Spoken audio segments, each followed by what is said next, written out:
Hey folks, we've got some annoying rain going at the moment, so I'm actually going to change screen briefly. Go back and hopefully stop. No, it hasn't. Okay, welcome back to Colonel's Bequest. I will actually really just leave that run. Now, I've gone to the DOSBox version. Unfortunately, I was not able to transfer my saved game. So rather, I've played through it on DOSBox to get to the point where we left off. There'll be some few inconsistencies, mostly in terms of locations I've been. I didn't cover the whole estate in my quick playthrough to get to this point, so we'll get to rooms again and it'll pop up the description. Other than that, pretty much everything else remains the same. I did a little bit of a side quest where we found with a crowbar and the Bible with the family tree and the kind of writing to Sarah, I guess it was. And in terms of that, I've had, for the most part, the same conversations with everyone. I did ask everyone about the animals as well in the videos leading up to this one. I think I only asked a handful of the people, so this time I've asked everybody about the animals. There's nothing really noteworthy to add from that. Rudy says he likes the dog and stuff like that, so it's nothing terribly exciting that you missed out on. So anyway, we'll get back to the game at hand. Now, where we left off, we saw something on the floor here. Looks like somebody dropped a white handkerchief on the floor. Yeah, hanky. Okay. Well, last we saw, Gertie was asleep in bed. So let's see what's going on there at the moment. Did something happen in here? A small table was lying on its side near an open window. Is that cigar smoke you smell? Oh, let's just take a smell. Sniff, sniff. One of the reasons I switched to DOSBox, I think I may have mentioned it in the previous videos if I didn't. It's mostly because for some reason the Scum VM emulated version doesn't have the sound effects like this, as you hear the wind blowing through the window.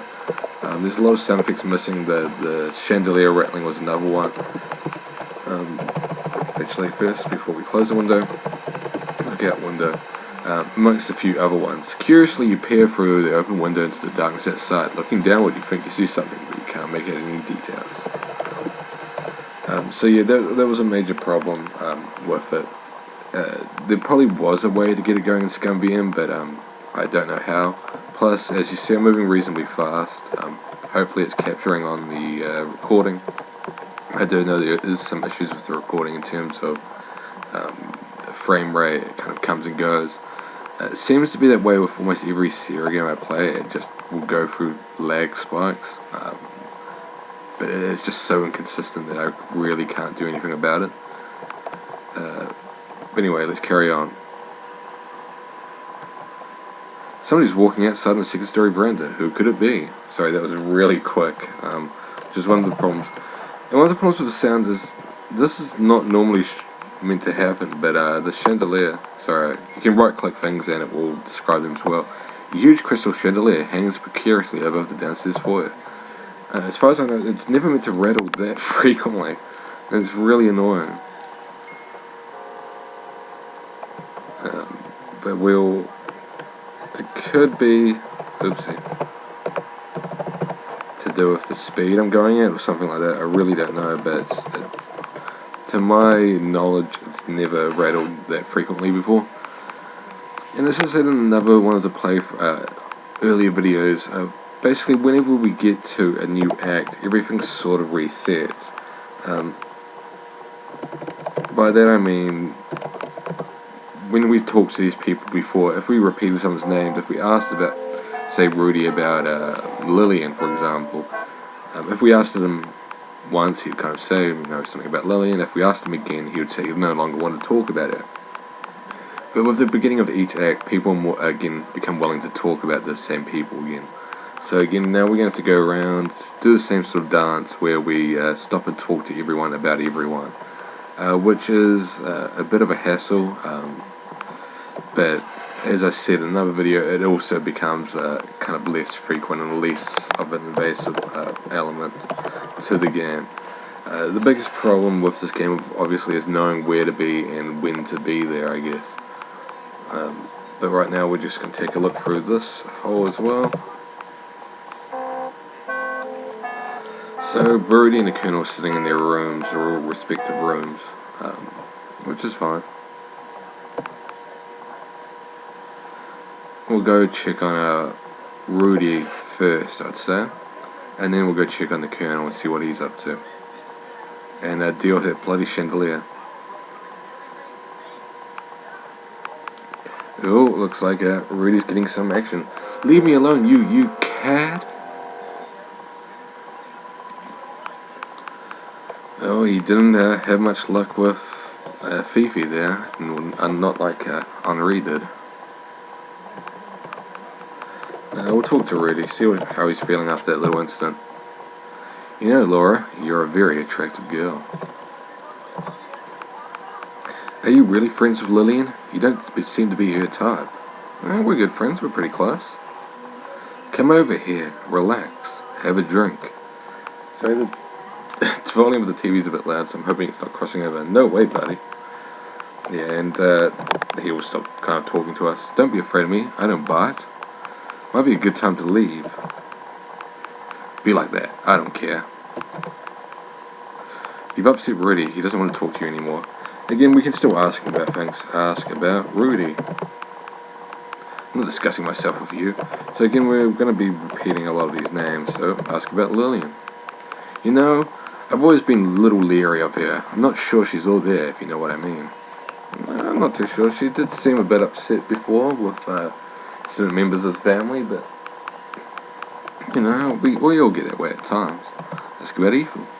Aunt Evil was nothing but an embarrassment to the family. Ask about Henri. Uncle Henri and I don't always agree on the proper way which one should leave their life. He'll soon come around. Fifi, since we just saw them together. I know what she's after. I got her completely pegged. I'm sure you do, I'm sure you do. Jeeves in that case. Hardly even notice him. He seems very quiet, don't you think? Yeah, I've noticed that too. Who else is there? Gertie? She's no longer in her room, strangely. I'm sure she's just resting in her room. Well, not anymore, but she might have just gone for a walk. And there's no reason to panic. Let's go back Gloria. My sister's a swell girl. I don't like people having this, like to have people say otherwise. Well, so far it's been kind of, I've not heard anything necessarily terrible about her, other than from Ethel and Lillian. Ask about, who else is there? Clarence. We were much better off if my uncle just got rid of him. Or would just get rid of him, rather. And ask about the doctor. You don't want to go near that old lich. I'll keep that in mind. Ask about Celie. For you to ask about her. She gives me the creeps. She kind of gives me the creeps, rather. I think that's all of the people, so again, I'll go for the animals as well. I don't think much about horses except at the racetrack. Ask about the dog. What about Beauregard? I was just wondering about him, Rudy. And the parrot as well. I don't pay any attention to that old bird. You don't like the old birds, eh? Oopsie. Wrong button. Boosting the speed up again. Again, that rattling is kind of annoying. And we saw the Colonel alone in here, so we'll go in and see what information we can get from him. Before that, we'll check Wilbur's room as well, see if anything's changed in there. No, very much the same. Okay, talk to Colonel. Quit coming into my room, young lady. I ain't in the mood to talk to you. I don't even know you. Why are you coming in here?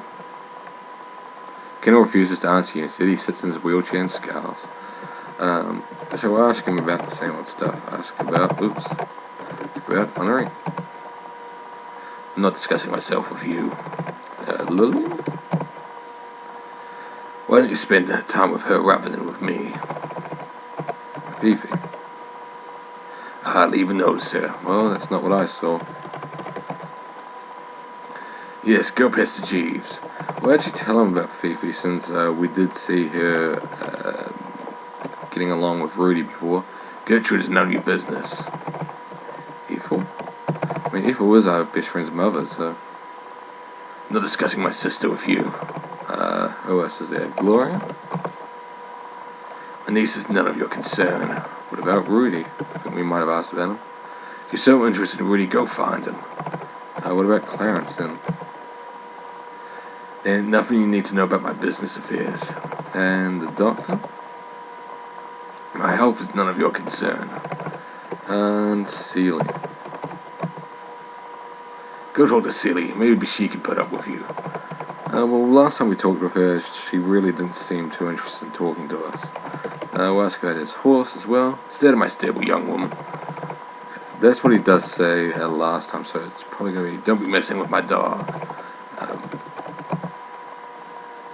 Keep away from my parrot here. Yeah, that seems to be what he said last time in terms of the animals. The rest of the dialogue was slightly different. Still, he's reluctant to talk about anything. And nothing in here either. Also check Ethel's room, or the room that she's staying in. No, nothing in here, or at least nothing I can notice that's changed. So I'm not sure. I don't think there's one of the rooms where things change too frequently in. Yeah, rattling. At least we got it going this time though. And the clock's another one that wasn't ticking away before, at least from what I remember. Excuse me. But it is now, so that's a kind of a plus, I guess. Oh, one important tool to a good detective. Good detective uses, besides asking questions of people, is selectively reveal information to them. And listening to their responses, if you tell Gloria about Fifi, you may receive additional information about Fifi, or at least what Gloria thinks of her. Honey, if you found any items you're confused about or would like to have more information, try showing it to others. They may reveal more information about it to you. Thanks, Daddy. Well, that's actually a point. I do want to go talk. I was going to tell the Colonel about Fifi. So we'll go do that now. Also, I think it might be worth going up to Fifi's room. I haven't been up there yet. So we will get that description again, but I won't bother reading through it this time. The only thing we really have worth showing would be the handkerchief. Everything else is kind of irrelevant, you know, the oil can and so on. Those are kind of just more quest-related items. The handkerchief obviously is actually a clue. Tell about Fifi. Let the poor girl do her work. Tell about Rudy then. Perhaps Rudy will talk to young lady. I won't. Okay. I mean, the purpose really is to be, to talk about everyone, again, to tell things about it, but most of the time, unless you've actually seen information about these people, I don't want my doctor bothered, you're obviously not going to be telling anything. If you want someone to talk to, go talk to her, maybe she'll put up with you. In this case, obviously he doesn't want to talk to us, about any of the issues. Oops. Show hanky. I ain't care. It ain't nothing I care about. Alright. We'll go talk to Rudy as well and kind of do the tell to Rudy. Again, I'm not going to go through every name. It's just going to be more things like Gloria, Colonel, and Fifi and stuff like that. They kind of ring something that happens in the DOS box version for some reason about where if you run into a sound, you know Fifi could be used for advantage if a person was smart. That's okay. Tell about Henri. He's a sly old coot. I think he knows more than meets the eye. I could actually buy that. We'll tell about Gloria, see what he has to say about her. Mind your own business about my sister. And what about Clarence? Because as we saw, Clarence, you better just watch what he does with my sister. We know Clarence wanted to buy Ethel's property for lower than what it's worth. I know what she's doing, what she always does, gets drunk. Well, there's not much point. We'll try anyway. I was going to say there's not much point showing him the hanky, but again, we might as well. Just looks like a hanky to me. So we could see if, if anybody knows anything, might know who it belongs to. I mean, don't know if we've ever seen anyone with a handkerchief, have we? Anyway, it's that time again, so I'll wrap up here for now, and we'll carry on soon. Bye bye for now.